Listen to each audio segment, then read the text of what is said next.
RTI, our county has a great RTI process. In fact, we've had folks present all over the state on our RTI. It's really good. Topic for another day. Tier 2, 3, and 4, we spend a lot of money on programs that'll work actually. Whole faculty study groups, we do that. It's another one of those meeting times that our teachers get together and talk about student work. You guys probably do that. And gaps. Anybody been through gaps? No, but you have? It's a piece of cake compared to the Lighthouse. I can tell you that. We had been through gaps and it was tough. But the Lighthouse was tough. But it was for the right reasons, I felt like. It was more for the children. Teaching the holistic child and those things. So, but these were things that we were doing. This is kind of how we packaged, or how it was packaged to the teachers, is that these are things we're doing and they all fit in with Lighthouse. For me, and this is after the gaps and all this stuff, and as an instructional coach when a lot of this stuff started, I felt like all the time that, okay, Lizzie says I've got to have mission and vision, we've got to revise it, so I've got to work on this. And GPS says I've got to have a standards-based classroom, where is my performance task? And then I'm going to come over here to learning focus and I've got to have an essential question. And then I'm going to come over here to class keys and they said I've got to do so-and-so. And so I felt like a little Mexican jumping bean, I guess, hopping around doing a little bit of this, a little bit of this, a little bit of this. And I kept thinking, why don't they just get one thing? Just get one thing and do it. Well, when we went through the Lighthouse process and we went through this stuff here, I saw how all these pieces fit together. And for me, my analogy is, it's like Lighthouse School is a college degree, and those were the classes for that college degree. And it helped me connect those dots, put those pieces together, and say, ooh, I see now why I have to have a mission and vision, and why I have to do this and this and this, and how all that works together. So that, it really helped me, just the process of going through and getting there, to know that I wasn't jumping around from one thing to another. I was supposed to be doing all that stuff, and it was a good plan. And that was just a little sidebar too. But we can go to the next one. One of the things we want to talk a little bit about was the TAA, Teachers as Advisors. That was a new program that we started at the school after Mr. Dixon took over. And this was with that new guidance counselor, graduation coach that he had. It was also something, one of the very few things that he was adamant that we were going to do, that we were going to get teacher buy-in, but we were going to do it. And so he put the graduation coach and guidance counselor in charge of the program, let them do the research. And let me interject this. As principal, you have executive power and you can bump in and make a call like that. But if you do that too much, then you're no longer distributed leading. I want to make that clear. You know, you're going to have to make the hard calls, you know that, every now and then. But again, that was, I think I've only made 2 in 5 years. The rest of them have been teachers making the calls. But even in saying that, the approach was good though, because he had 2 people in charge of doing the research, finding out about it, making a plan. And so we spent the next fall, in the first 18 weeks of school, they made their plan, they went to some training, then we started doing some training with the teachers on TAA and how it was going to work, giving them the background and good foundation, and then we jumped in January with our first meetings with the kids. We didn't just say, okay, we're going to do it and then sink or swim, because when you take that approach, that's usually when you do sink, and when you learn to swim, it's a dog paddle, not a good swim. So we took the right approach, I feel like, and by doing it that way, we got teacher buy-in. I don't think any teacher or school ever felt like it was a mandate, that we had to do it. I think the process we went through, by the time it got to the end, everybody thought it's real good, it's something we want to do. Just as a coincidence, it is something you need to have for Lighthouse schools in there, and it is in the best interest of the students, whether you're a Lighthouse school or a wannabe Lighthouse school, it's the best thing to do for them. And I have a group. Every adult has a group of kids. My group, the way they worked it out, I started with 6th graders. So I had them with 6th, 7th, and 8th graders. They just left me this year. I'll start over with the new 6th grade group next year. I don't know who they'll be. Tiffany, our counselor, will assign those to me. But it's been fun to watch those 10 kids mature and go through the the adolescent stages and move out of there as 8th graders.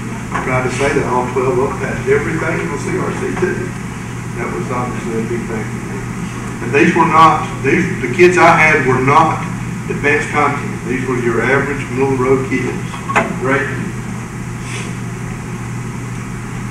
Self-study and rating room. It was organized by the Committee for School Improvement, which is our CSI chair, which we no longer have.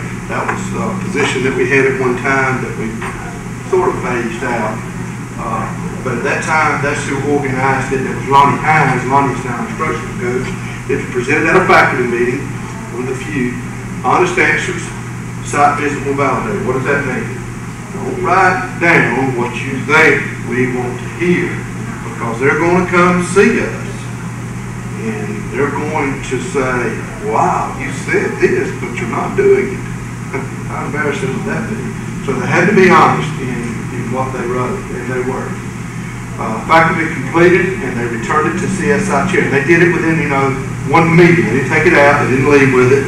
They completed it. It took them, an hour, I reckon? It didn't take them that long to do it, because I think they had looked at it ahead of time. But yeah, this was one of our few after-school faculty meetings made in that time frame. One of the things that happened at that faculty meeting is we weren't there. Ms. Hines at that time was a classroom teacher. She was a CSI chair, and she conducted that meeting with the teachers. They were free to say whatever they wanted to say without feeling like, ooh, Mr. Dixon's there or somebody else is there to hear. It was free conversation. We were not in that faculty meeting. Okay. We formed a better seeking team from that, and that language or that vocabulary comes from Dixon. We basically put a group of teachers together, and they tabulated and analyzed the self-study, made a recommendation, and of course they shared the results and their recommendation with the leadership team. Then we had to have a call faculty meeting, and again, Ms. Hines was in charge of this, and basically the better seeking team reported the strengths and weaknesses school-wide.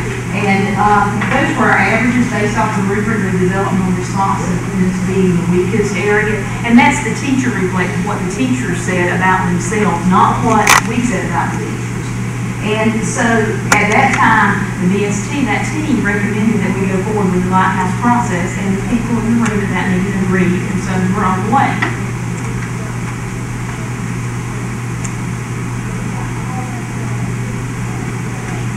What were some problem areas? What were some opportunities for growth that we had at our school? We needed to increase the use of interdisciplinary units. And we're still working on that. We had really neat ones this year. And what we've asked the teachers to do is, try to get 1 or 2 units this year that are interdisciplinary. Don't do them all. There's no way you can do that. But you do a couple this year, you do a couple next year, and 3 or 4 years, everything you got in your portfolio is interdisciplinary units. So that's how we attack that. Improve student involvement, put together it says student council when we did, but it's more of a principal's advisory council where we got a group of kids and they met with me and told me what they liked and didn't like. And I don't think they won't be much. Student parent-teacher conferences. That was different for our community. You think, well, what's the big deal? Just including the student. Well, it's a big deal more than I thought. I got told off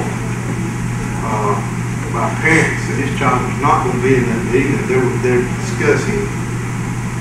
And I'm very diplomatic most times. But that time I couldn't be. Anyway, the kids stayed. Long story short. But it was yeah, the dad said he didn't like it. He said, but that was big. We have those children come in. They introduce their teachers to their kids. Their teachers to their parents, and their parents to their teachers, and they have to give a summary on each of their contents. Mom, Dad, and right now in reading, I have a 92 average. I've done my homework for 6 weeks. They have to speak that, and that's big. It's ownership in what they do. Now we coach them. We don't say, oh, this is what you need to do, be prepared, ready to go. Our counselor will bring them in and say, all right, you got a parent-teacher-student conference coming up, Junior. This is what we need to do, okay? And she'll help them write their script. But that's, I wish someone had done that for me as a kid. Teach me how to communicate with adults. I used to fumble around and still do it, but as a kid, you remember back when, nobody took the time to do that. And this was what I feel like it's important. How to shake a hand. Silly stuff, I know, but, men and women, showing these kids how to shake.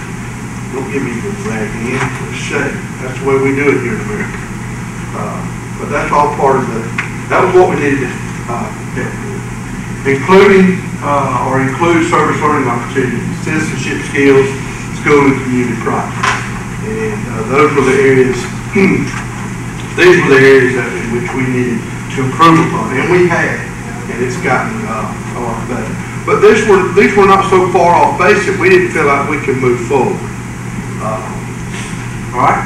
So while we worked on those areas, one of the recommendations from Lighthouse School before you start with the application process is to partner with another school. Well, we're in South Georgia, and the closest school to us was Hayhira, about 80 miles away from us. And then everybody else was Middle Georgia, North Georgia. And so we did talk with the Hayhira school. We called them. We just happened to be coming to Atlanta for another reason, a group of teachers. And so when we came to Atlanta for that, we went to Yager Middle School in Douglasville and visited that school. Spent the afternoon with them, about half a day over at their school visiting, just kind of getting a feel for the school and what was going on. We called some other schools too. And then we came back and talked and we met and tried to put that together into what we thought we need to be looking at our school. At your school, you have great teaching going on, I know you do. Do y'all go and watch each other?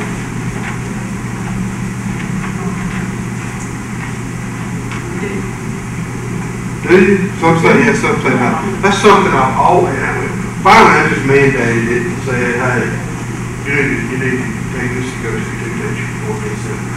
Well, we did it like a professional development. When they came in on a Friday, we gave them a check-off sheet, and their assignment was to visit 2 classrooms by a certain date, and they bring their observation sheets back to the meeting by that date. The reason we were doing that, and I want some feedback, I want to learn a little bit from you guys. Before that, doing that. But we don't have to come to Atlanta, we don't have to go to Savannah, because it's in our building. You got colleagues that are just rocking and rolling with some of the standard-based instructional pieces, and if you just go see it, I don't know, it's like they're treading on their territory a little bit, and we struggle with that. We're getting better, but I don't know, it's, we've got co-teaching 100%, no problems there, but I was just curious how you guys, are y'all comfortable in going in and watching your peers teach? They do. Or having a peer come in and watch you teach. Yeah. I don't know, maybe that's a South Georgia thing. We kind of have an open door policy, so we get people constantly observing us, so we kind of got used to it. We can improve on it, but we constantly have people in our classroom. We have visitors outside of our school the same way, and we're okay with that. But I don't know, it's just something about our colleagues, right there, our neighbors, Anyway, I'm just curious. Y'all are doing, sounds like to me you're doing a better job than that.